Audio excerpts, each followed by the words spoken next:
Que a paz, a graça e as misericórdias do Senhor sejam com você e com sua família. Estou feliz de poder estar novamente nessa linda congregação e trago o abraço fraterno dos irmãos da Gileade José Walter. Agradeço o convite do pastor Adilson para estar aqui nessa noite, quando o povo de Deus se reúne para cultuá-lo nesse culto da família da Gileade Novo Mudubim. O tema que me foi apresentado é Deus no centro da nossa mesa, baseado no Salmo 128. E de imediato lembrei da minha infância, quando ia nas férias para o interior do estado, no sítio do meu tio, lá em Barrento, em Itapipoca. No domingo, todos se reuniam ao redor de uma grande mesa de madeira para fazer a refeição e se confraternizar. Ali vinha toda a parentada para comer a galinha, o capote, o pato. Era tanta gente e eu, ainda criança, sempre ficava pensando como é que a comida daria. Mas ao final, todos comiam e se satisfaziam, em especial por estarem reunidos em família. Cresci com essa imagem vívida em minha mente. E depois de conhecer a Cristo, vi que por mais especiais que sejam essas memórias, faltava alguém naquela mesa para dar o real significado à família. Assim, depois de eu mesmo constituir uma família, investi para que Deus estivesse no centro da nossa mesa. E quero compartilhar com você o que significa Deus no centro da nossa mesa. Vivemos em uma cultura que frequentemente descarta a visão bíblica sobre a família, classificando-a como pouco mais do que um patriarcado opressor, caricaturando os homens cristãos como dominadores ou abusivos. Muitos argumentam que o único ingrediente necessário para uma família saudável é o amor. Esse padrão vago e subjetivo é frequentemente usado para dar evidência às chamadas famílias não tradicionais. Lares monoparentais, onde apenas um dos pais é o responsável pela criação, cuidado e sustento dos filhos, sem a presença do outro.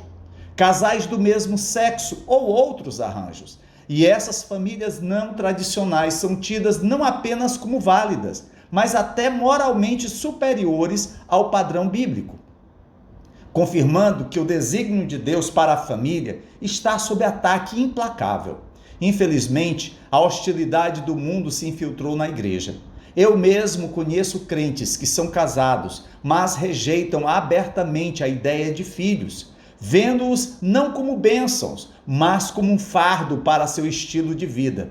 Isso está a um passo daqueles que são a favor do aborto, pois argumentam que filhos impedem a liberdade, a autonomia e a realização pessoal. Não levanto essas questões para chocar ou provocar. Meu objetivo não é gerar controvérsia pela controvérsia, mas precisamos reconhecer que grande parte do conflito cultural que nos cerca hoje gira em torno do casamento e da família. E repetidamente ouvimos que o casamento e a família bíblicos vão nos limitar, restringindo o nosso verdadeiro potencial. No entanto, quando nos voltamos para as Escrituras, encontramos exatamente o oposto. O Salmo 128 nos oferece uma perspectiva radicalmente diferente. Ele nos ensina que a família não é um obstáculo, mas uma bênção. O plano de Deus para o casamento, para a família, não é apenas bom para a sociedade, embora certamente seja. É, antes de tudo, bom para você.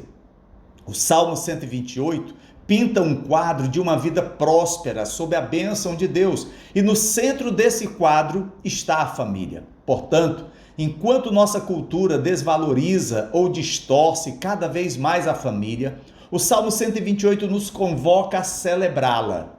O desígnio de Deus não é uma corrente que nos prende, mas uma dádiva que conduz à alegria, à fecundidade e à paz. Aqui vemos o abismo gritante entre a mensagem do mundo e a verdade da palavra de Deus. Agora, é claro, precisamos deixar explícito que o Salmo 128 não é uma imagem ingênua da vida em um mundo quebrado e corrompido.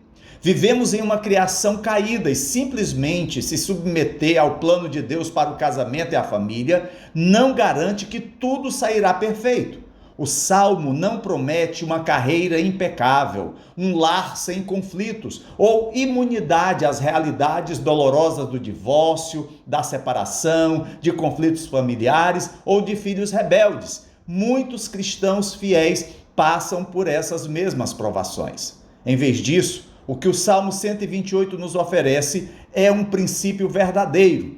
A bênção segue a submissão à vontade de Deus.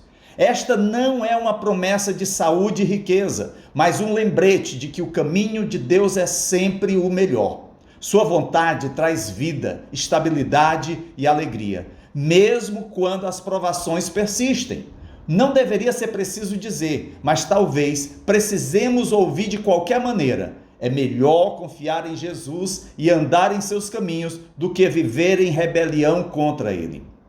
Essa verdade não deveria surpreender nenhum de nós, mas vale a pena ancorar nossos corações nela novamente. A bênção de Deus repousa sobre aqueles que o temem e seguem sua palavra.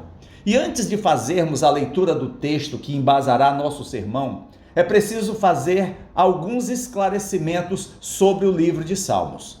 Primeiro, ele tem como objetivo nos levar a ter um relacionamento profundo e sincero com Deus, a expressar nossas emoções através da oração e do louvor, a confiar na justiça e fidelidade do Senhor, a reconhecer a sua soberania e, acima de tudo, a amá-lo, adorá-lo em todos os momentos da vida, inclusive nas dificuldades. Segundo, há diferentes tipos de salmos: salmos de louvor e adoração, salmos de lamento, salmos de ação de graças, salmos de romagem, salmos reais, salmos imprecatórios e salmos sapienciais. Terceiro, o Salmo 128 está na categoria dos salmos de romagem. Esses salmos eram cantados por peregrinos durante a sua jornada para Jerusalém, para ir adorar no templo, e especialmente para as grandes festas religiosas no templo. O Salmo 128 celebra a bênção e a prosperidade da família que teme ao Senhor. Refletia as emoções e experiências dos peregrinos, lembrando-lhes a importância da fé e da obediência a Deus durante a viagem e em seus lares. Assim, convido você a fazer a leitura do Salmo 128. Diz assim o texto sagrado: Como é feliz quem teme ao Senhor, quem anda em seus caminhos. Você comerá do fruto do seu trabalho e será feliz e próspero. Sua mulher será como videira frutífera em sua casa. Seus filhos serão como brotos de oliveira ao redor da sua mesa. Assim será abençoado o homem que teme ao Senhor. Que o Senhor o abençoe desde Sião, para que você veja a prosperidade de Jerusalém todos os dias da sua vida, e veja os filhos dos seus filhos. Haja paz em Israel. Este salmo fala de bênçãos, e todos nós queremos ser abençoados. Quando criança, menino de família humilde, pobre, eu vivia sonhando em mudar de vida e ver minha família em uma situação melhor. Minha mãe, de saudosa memória, não pôde deixar bens materiais para mim e meus irmãos. Seu maior legado foi o seu exemplo e o esforço de garantir que nós conseguíssemos concluir nossos estudos em escolas públicas. Mas, como qualquer criança pobre e sob a influência dos filmes da época, imaginava-me achando a lâmpada de Aladim. Acredito que a maioria de vocês conheça o gênio da lâmpada. Para quem não sabe, é o mito de que existe uma lâmpada e que, ao esfregá-la, um gênio sai e diz: eu lhe concederei 3 desejos. Imagine que acontecesse de você encontrar essa lâmpada. Você a pega, a esfrega e o gênio sai e diz: eu lhe concederei 3 desejos.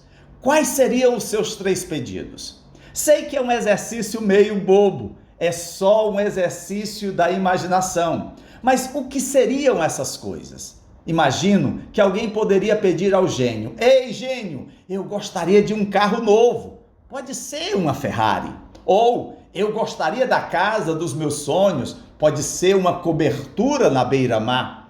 Talvez outros pedissem riqueza, bens, sejam coisas que muitos de nós certamente teríamos na nossa relação de pedidos.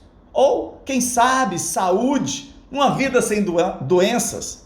Mas eu me pergunto, quantos de nós teriam pedido apenas um emprego estável, com o qual pudesse ter seu sustento e de sua família? Eu me pergunto, quem pediria filhos ou mais filhos se você já tem? Eu me pergunto, quem teria pedido que outras pessoas fossem abençoadas? Quem teria desperdiçado um de seus desejos pelos outros? É claro que isso é apenas fantasia. Porém, o desejo de ser abençoado persiste em nossas mentes. Lembre-se, é Deus que determina o que, como e quando seremos abençoados. Devemos buscar ser abençoados não de acordo com os nossos termos ou esperando pela fake do gênio da lâmpada, mas segundo a vontade de Deus. E isso inclui nossa família. Daí o título da nossa mensagem: Deus no centro da nossa mesa. Em outras palavras, Deus no centro da nossa família. Assim, para compreendermos como Deus abençoa nossa família, eu dividi o Salmo 128 em 3 partes. Primeiramente, veremos o fundamento da bênção, nos versículos 1 e 2. Na segunda parte, o ambiente da bênção, versículos 3 e 4. E por último, veremos a extensão da bênção, versículos 5 e 6. Passemos então à primeira parte, o fundamento da bênção. Observe onde o Salmo 128 começa. Como é feliz quem teme ao Senhor, quem anda em seus caminhos. O salmista diz que a felicidade verdadeira tem 2 origens que estão imbricadas, interligadas. Feliz é aquele que teme ao Senhor e feliz é aquele que anda em seus caminhos. Comecemos então por feliz é aquele que teme ao Senhor. Quando o salmista faz a afirmação, como é feliz quem teme ao Senhor, em outras palavras, ele está dizendo, bem-aventurado quem reverencia, admira, ama o Senhor. E esses sentimentos, reverência, admiração e amor a Deus, são essenciais para ter uma vida familiar saudável. A palavra temor não se refere a algum tipo de medo. O salmista não está sugerindo que devemos ter medo de Deus. Em vez disso, temor, neste caso, é reverência, respeito, honra, admiração, amor. A ideia é que todos que respeitam, reverenciam e honram o Senhor serão abençoados. Temer ao Senhor é um mandamento para todo crente, não é uma opção. O povo de Israel aprendia isso muito cedo e nós, cristãos do século 21, precisamos ensinar em nosso lar a reverência, admiração e amor a Deus. O salmista está ecoando exatamente o que aprendemos em Provérbios 9. O temor do Senhor é o princípio da sabedoria. O Salmo 128, amados, é um salmo focado na família, mas começa com um lembrete incrivelmente útil. O temor do Senhor é o fundamento de um maravilhoso lar cristão. Um lar saudável começa com reverência, honra e amor ao Senhor. O salmista deixa bem claro que a caminhada de cada membro da família com Deus é absolutamente central para o bem-estar dos demais. Como você cria seus filhos, como trata seu cônjuge, como você fala com seu pai e sua mãe, como você se relaciona com seus irmãos, tudo isso flui do seu relacionamento com Deus. Agora, observe, feliz é aquele que anda em seus caminhos. Aquele que anda no caminho do Senhor é uma pessoa que vive de acordo com a sua vontade e segue seus ensinamentos. Isso implica confiar em Deus, buscar sua orientação em todas as decisões e viver em um relacionamento de respeito e reverência por Ele. Como um caminho de vida agradável a Ele, Jesus confirma isso lá em João capítulo 14, versículo 15, quando diz, se me amardes, obedecereis aos meus mandamentos. Andar nos caminhos do Senhor é interpretado como obedecer à sua palavra, seguir seus princípios e ter fé, o que traz como resultado a verdadeira alegria, segurança e a capacitação para desfrutar das provisões divinas. Não fomos chamados para seguir por trilhas que conduzem à morte, mas pelo caminho da vida. Andar com Deus não é uma atividade reservada a poucos, a uma elite religiosa. Não! Deus deseja que todos os seus filhos andem com Ele. Não andar com Deus é uma escolha que traz graves consequências para a vida das pessoas e para o seu destino eterno. Lembre-se da declaração de Jesus: eu sou o caminho, a verdade e a vida. Ninguém vem ao Pai a não ser por mim. Ele é o único caminho que nos leva a Deus e à salvação. Para andar com Deus, precisamos crer em Jesus e segui-lo como nosso Senhor e Salvador.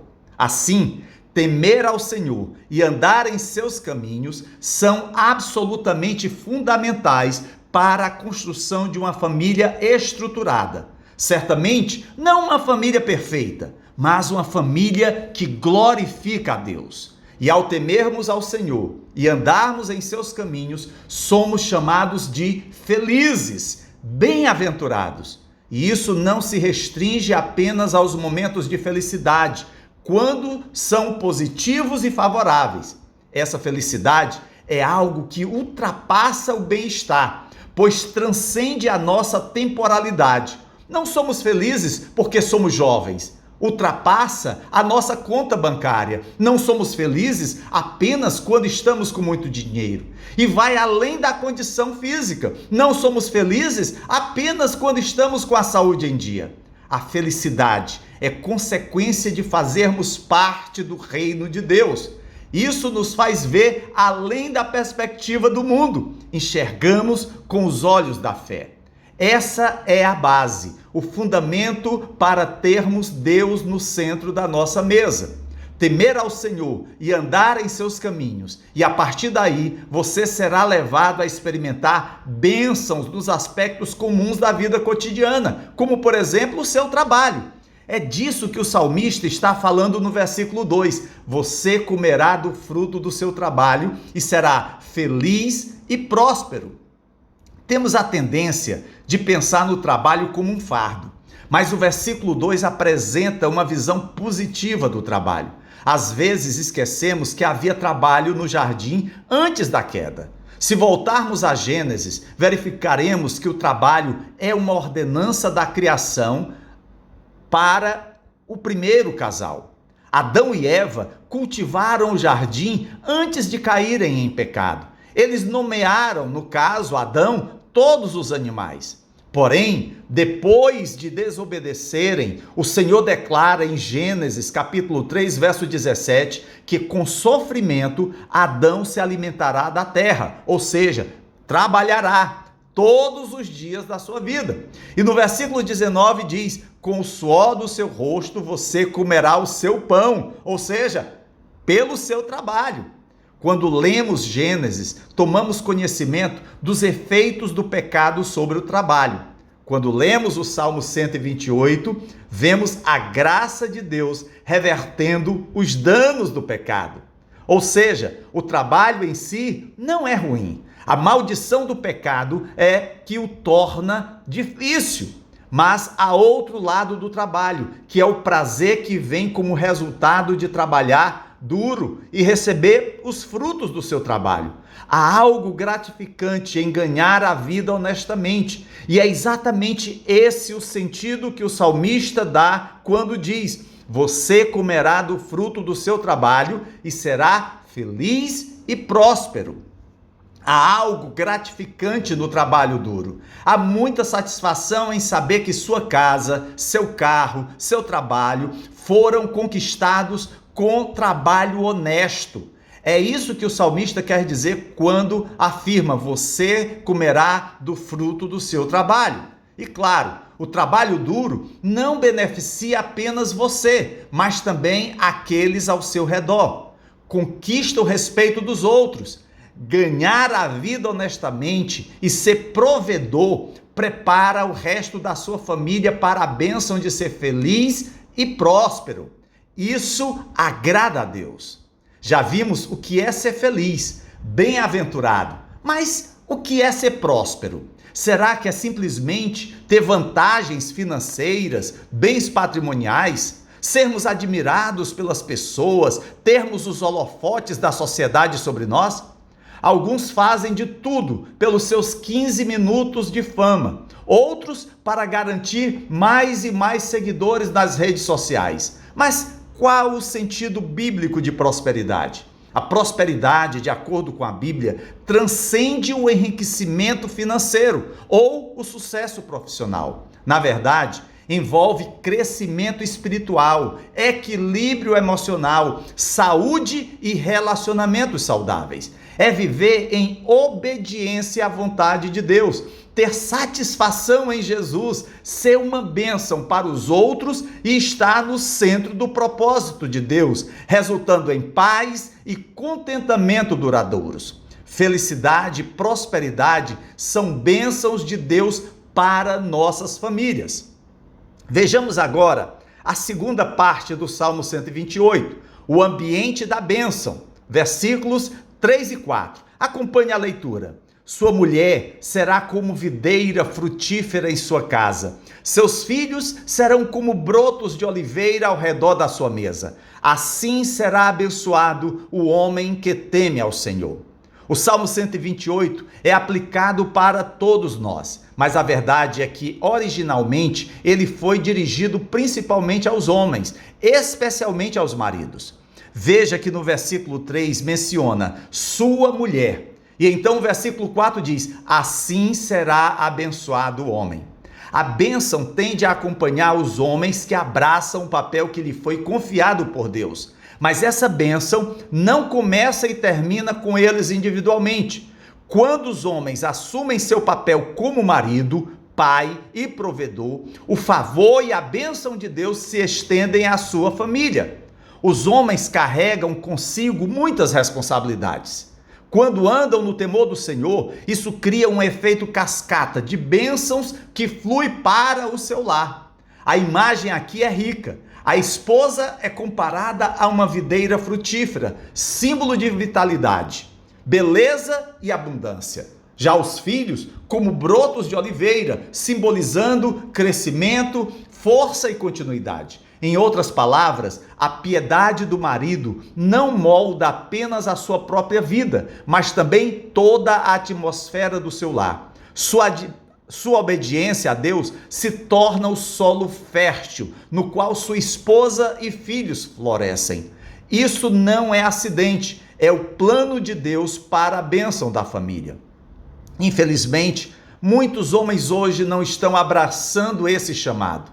Muitas vezes pensamos na ausência paterna como a ausência de um homem em casa. Mas talvez o maior problema dentro da igreja não sejam os homens fisicamente ausentes, mas os homens indiferentes, maridos que se omitem, pais que não são exemplos para os filhos. Eles estão presentes de corpo, mas distantes de alma. Eles fornecem um salário para o teto sobre a cabeça de todos, mas não dão atenção, não prestam um cuidado, não têm liderança espiritual ou amor.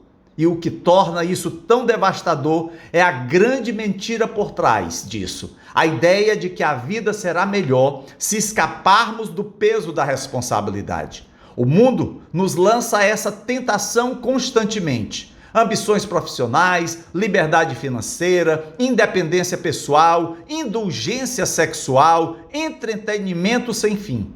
A mensagem é sempre a mesma. Se você se livrar da responsabilidade, finalmente será feliz. Mas essa é uma mentira vinda diretamente do abismo do inferno. O Salmo 128 nos lembra que alegria, bênção e florescimento não se encontram em fugir da responsabilidade, mas em abraçar o chamado que Deus colocou em sua vida. Os lares mais felizes não são aqueles onde o pai se entregou aos prazeres, mas onde ele tomou a cruz da abnegação, amou sua esposa com sacrifício e criou seus filhos no Senhor. Pais, quando vocês se afastam do Senhor, roubam a bênção de sua família, mas quando vocês se entregam ao chamado que Deus lhes deu, vocês se tornam um instrumento da graça de Deus em seu lar. O mundo nos diz para buscar a felicidade em outro lugar, mas o Salmo 128 nos lembra que a verdadeira bênção é encontrada à mesa de jantar em nosso lar. E por último, a terceira parte do Salmo 128, a extensão da bênção. Mesmo que a bênção da sua família comece na sua mesa, no seu lar, ela se estende ao povo de Deus. Sua família também é uma bênção para a igreja. Bênçãos fluem de Deus através da família para a igreja. É por isso que o salmista começa falando sobre a família nos versículos 3 e 4 e em seguida passa a falar sobre a comunidade de adoração nos versículos 5 e 6. Acompanhe essa leitura. Que o Senhor abençoe desde Sião, para que você veja a prosperidade de Jerusalém todos os dias da sua vida e veja os filhos dos seus filhos. Haja paz em Israel. Isso nos mostra que a bênção de Deus nunca se destina a se limitar a nós. Ela flui para fora, alcançando as gerações futuras à medida que pais e mães transmitem o temor do Senhor aos seus filhos. O quadro é de continuidade, avós regozijando-se com os netos. A fé é transmitida como uma herança preciosa. E por fim, o Salmo termina com a maior bênção de todas. Haja paz. Paz sobre o povo de Deus. Não se trata apenas da ausência de conflito, mas de plenitude, florescimento e vida vivida sob a presença de Deus. Essa é a esperança e o destino de toda a família da aliança que anda no temor do Senhor.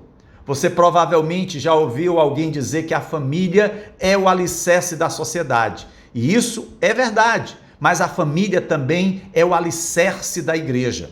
Liderar sua família diante do Senhor, em última análise, abençoa os santos, edifica a igreja, porque quando você ensina a verdade da palavra de Deus aos seus filhos, você não está apenas abençoando sua família, mas também protegendo o futuro da igreja. O que acontece dentro das paredes da sua casa tem um impacto direto no que acontece aqui, na Gileade do Novo Mudubim. Talvez você esteja sentado aí na sua cadeira pensando: Pastor Alex, esse sermão inteiro não tem impacto na minha vida, porque eu sou solteiro. Ou outros dirão, eu sou viúvo. Ou até mesmo alguém que já tenha o ninho vazio, pois os filhos já saíram de casa. Desculpe, mas tenho que corrigir esse pensamento. A Gileade do Novo Mudubim precisa de você. Você também desempenha um papel vital.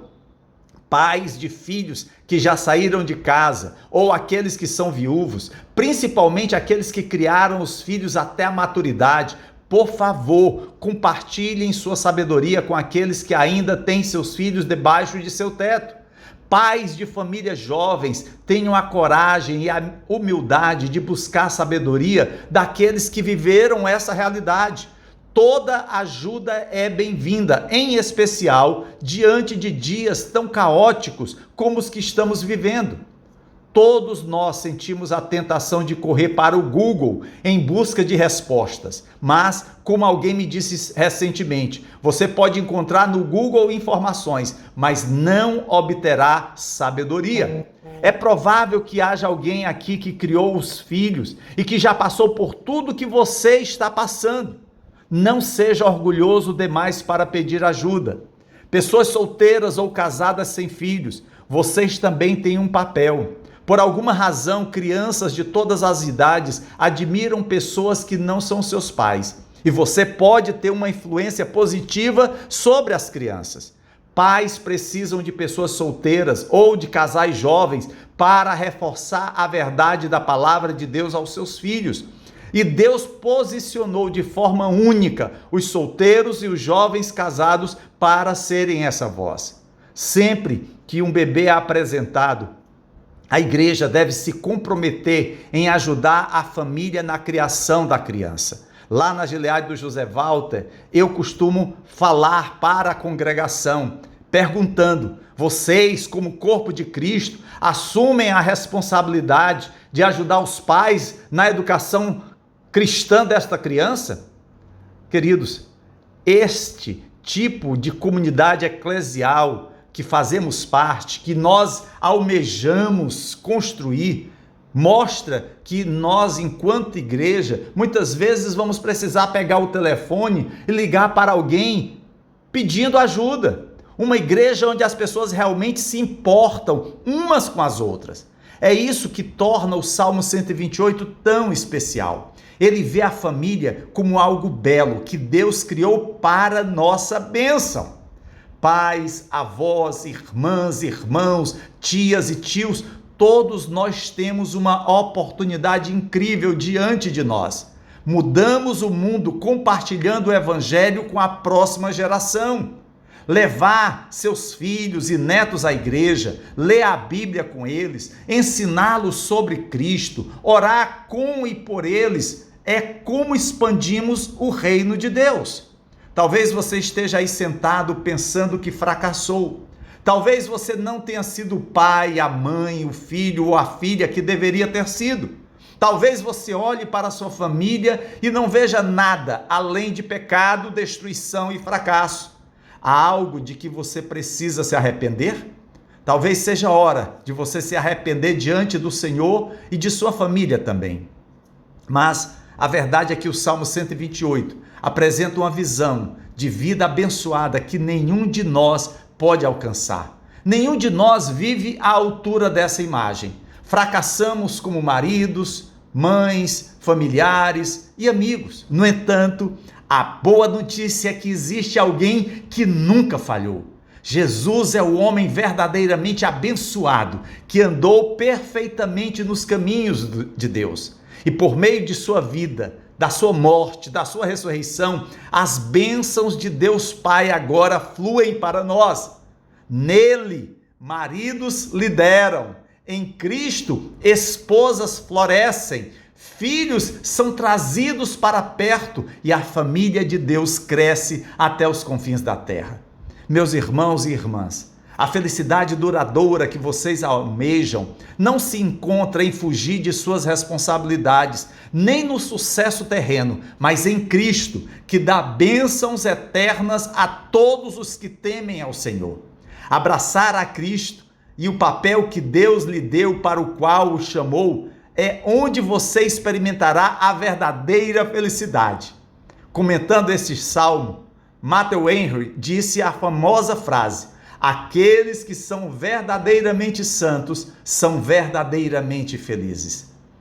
A minha oração é que você encontre a verdadeira felicidade em Cristo e naquilo para o qual Ele o chamou, entendendo, queridos, que Deus, no centro da nossa mesa, faz toda a diferença.